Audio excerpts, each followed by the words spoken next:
What's going on, guys? Welcome to the video.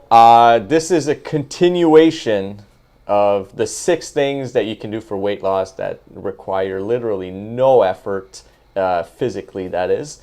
And we're going to dive into like part 1 of all of those things, which is sleep. So for sleep, it requires no real effort. We all need six to eight. Biggest issue with lack of sleep, obviously it hinders weight loss, puts more stress on the body. A couple things that should be done on a daily basis, getting rid of tech a little bit sooner than you normally would, even by 5 minutes a day over the course of weeks. After a month, that's 20 minutes. The impact that will have will allow melatonin to be produced in the brain because the blue light from our tech is not stimulating our brain. It'll help you get to sleep quicker and possibly have more restful sleep, provided there's no other stressors or sleep issues that you might be dealing with. How you sleep is a big factor, especially how well rested you feel the next day. I'm a side sleeper and I usually wake up just super jacked on the side I sleep on. So what do you mean by jacked? Oh, like super tight, and like my neck is all not good. So trying to make changes just based on that habit. I mean, how you sleep, that would be a little bit tougher. Let's start with going to bed a little sooner. I'm a arm under the pillow, you know. I've done that and wake up and I'm like, nothing. I can't feel my arms. Oh yeah, all the time. And I'm like, it's not good. It's not good at all. All the time. But yeah, like for the tech before bed, like it's easier said than done, because most of us have either our phones, a TV in the room, like something that keeps us like. I mean, I have clients that will sit there, scroll on social media, and then it's like, okay, I'm starting to feel tired. Put my phone down, go to sleep. I mean, for myself, I don't have anything in my bedroom from a tech standpoint. No TV. I have a regular clock, like not a LED clock. That's it. My phone sits in the kitchen on charge, and I don't touch it usually about half an hour before I go to bed. I still don't sleep great, but at least I've mitigated one factor of it and know that, okay, I still need to work on a couple of other things.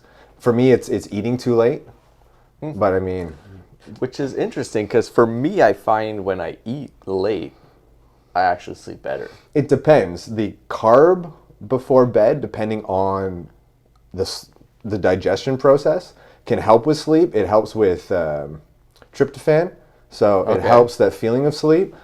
Dense proteins create excessive digestion requirements in the body, which will irritate you while you try to sleep. So your body's trying to digest while you're trying to rest.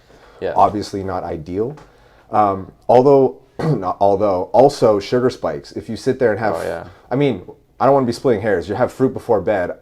If fruit is something that you don't consume often during the day and at night is the only time you're eating it, I'd rather you consume it and we deal. If there's any sleep-related issues, likely not. But I would say 90 minutes at the bare minimum before you go to bed, stop eating. And then slowly get used to how to wind down.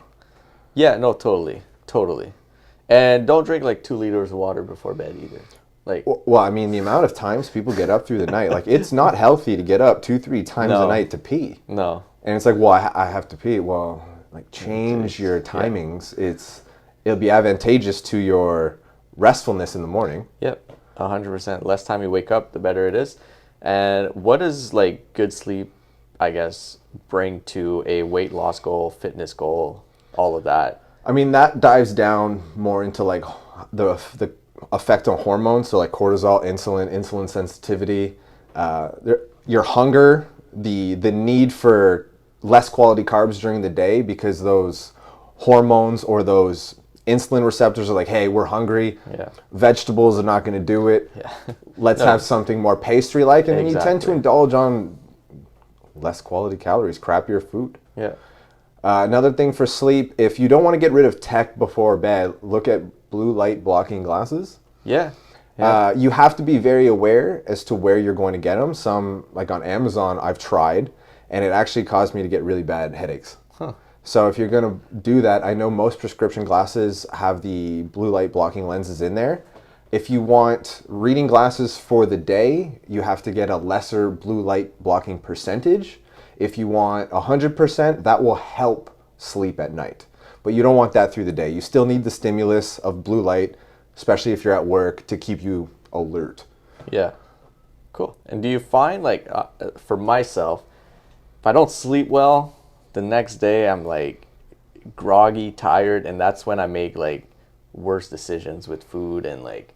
Oh, we all do. Yeah. So it's at 2, 3 o'clock. You're like, yeah. So, junk food. So I find it all comes together. Like if you have a good night's sleep, like your hormones are working with you instead of against you. You tend to make better choices because you're not like tired and just lazy and just like, I just want to eat crap.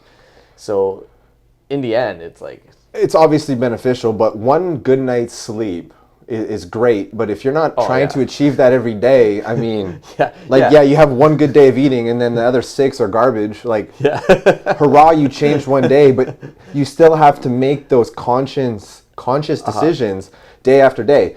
Every decision you've ever made has gotten to you where you currently are in a potential weight loss journey. Yeah. So obviously what you're doing, if you're looking for weight loss, has not worked. Yeah. So why would you keep trying to do the same things knowing that the outcome is the exact same? Yeah.